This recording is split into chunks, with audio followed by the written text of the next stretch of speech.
نحمده ونصلي ونسلم على رسوله الكريم اما بعد اعوذ بالله من الشيطان الرجيم بسم الله الرحمن الرحيم هو الذي بعث في الأميين رسولا منهم يتلو عليهم آياته ويزكيهم ويعلمهم الكتاب والحكمة وإن كانوا من قبل لفي ضلال مبين وآخرين منهم لما يلحقوا بهم وهو العزيز الحكيم ذلك فضل الله يؤتيه من يشاء والله ذو الفضل العظيم صدق اللہ العظیم۔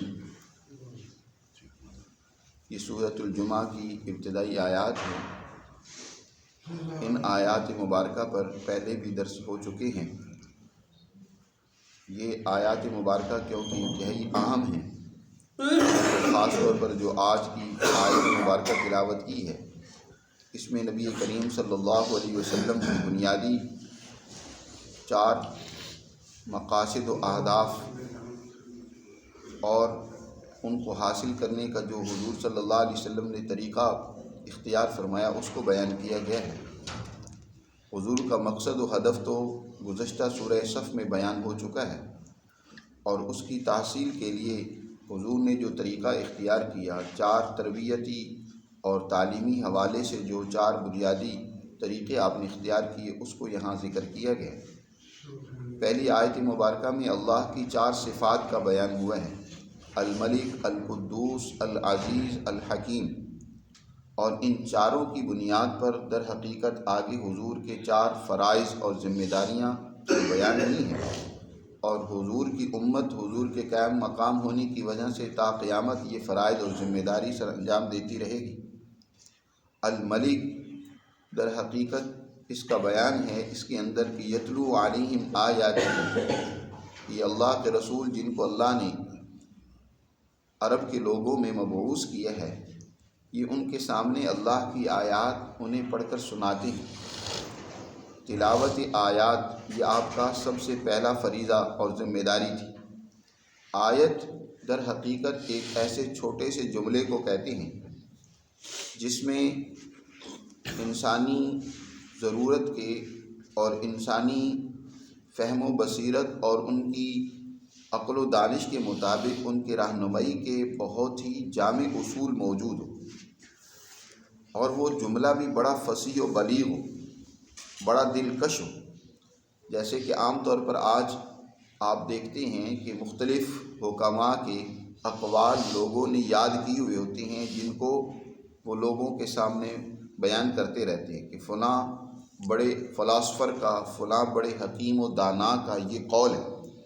وہ در حقیقت قول جو ہوتا ہے وہی قرآن مقدس نے اس کو آیت سے تعبیر کیا ہے، یعنی چھوٹے چھوٹے جملے جو حکمت سے بھرے ہوئے ہیں، جو قانون اپنے اندر بڑے بڑے جامعیت کے ساتھ لیے ہوئے ہیں، جن کے اندر بہت ہی دلکشی موجود ہے۔ ان کو سننے سے اور ان کو سمجھنے سے انسان کی زندگی بدل جاتی ہے، کایا پلٹ جاتی ہے۔ اس لیے اللہ نے اپنے قرآن مقدس کو چھوٹے چھوٹے جملوں میں، فکروں میں، آیات میں تقسیم کی ہے تاکہ یہ چھوٹے چھوٹے جملے انسان اپنے ذہنوں میں بٹھا لے۔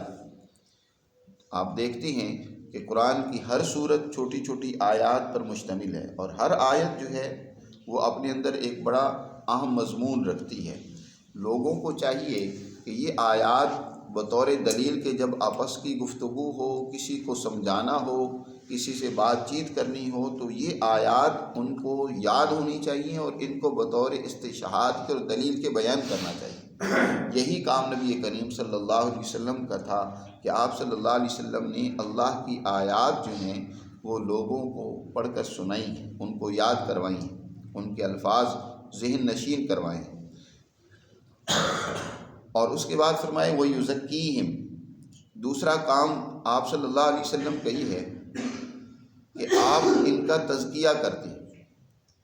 کوئی قانون معلوم ہو جائے لیکن اس قانون کو صرف جان لینا کافی نہیں ہوتا جب تک انسان اس پر عمل نہ کرے، اور عمل کے لیے بھی ضروری یہ ہے کہ انسان کے اپنے اندر اس قانون کے حوالے سے اتنی سنجیدگی موجود ہو کہ اس پر وہ قربان بھی ہو جائے لیکن اس قانون کو نہ چھوڑے۔ اس کے باطن میں، اس کے دل کے اندر اس قانون پر عمل کرنے کے حوالے سے اعلیٰ درجے کا جذبہ اور صلاحیت موجود ہو۔ اس کو تزکیہ کہتے ہیں۔ یعنی نبی پاک صلی اللہ علیہ وسلم صرف قانون ہی نہیں سکھلاتے بلکہ اس پر چلنے کی طاقت و قوت بھی پیدا کرتے ہیں۔ آسان اور سادہ لفظوں میں کہا جائے تو حضور صلی اللہ علیہ وسلم جہاں تعلیم دیتے ہیں وہاں آپ صلی اللہ علیہ وسلم تربیت بھی کرتے ہیں۔ اس قانون پر چلنے کی طاقت و قوت اخلاقی اعتبار سے جو ہونی چاہیے وہ بھی حضور صلی اللہ علیہ وسلم سکھاتے ہیں۔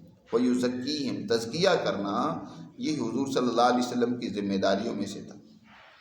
اور تیسری ذمہ داری یہ بیان فرمائی وَيُعَلِّمُهُمُ الْكِتَابَ وَالْحِكْمَةَ، الکتاب اور الحکمہ کی تعلیم دیتے ہیں۔ پہلی آیت میں گزر چکا ہے کہ یتلو علیہم آیاتی، آیت کے پہلے حصے میں کہ ان کو اللہ کی آیات پڑھ کر سناتے ہیں۔ اور دوسرا یہ ہے کہ اس کے جو معانی ہیں، اس کے جو مفاہیم ہیں، ان کا جاننا بھی نہایت ضروری ہوتا ہے۔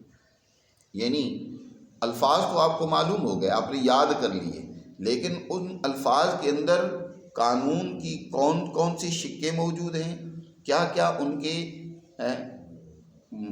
اہداف یا ان کا جو ہے مصداق کون کون سی ہیں، یعنی اس آیت کو اس پر عمل کرنے کے حوالے سے اس کا کیا معنی اور مضمون ہے، اس کو الکتاب کہا جاتا ہے۔ الکتاب در حقیقت وہ قانون ہوتا ہے جو غیر متبدل ہو، جس میں تبدیلی نہ آنے والی ہو، اس کو الکتاب کہا جاتا ہے۔ اور جس میں پوری جامعیت بھی موجود ہو، ایسا قانون جو بدلنے والا نہ ہو، زندگی کے ہر شعبے کے حوالے سے مکمل رہنمائی کرتا ہو، اس کو الکتاب کہا جاتا ہے۔ جیسے تورات، اس کا بھی لقب الکتاب ہے۔ اور اس کے بعد قرآن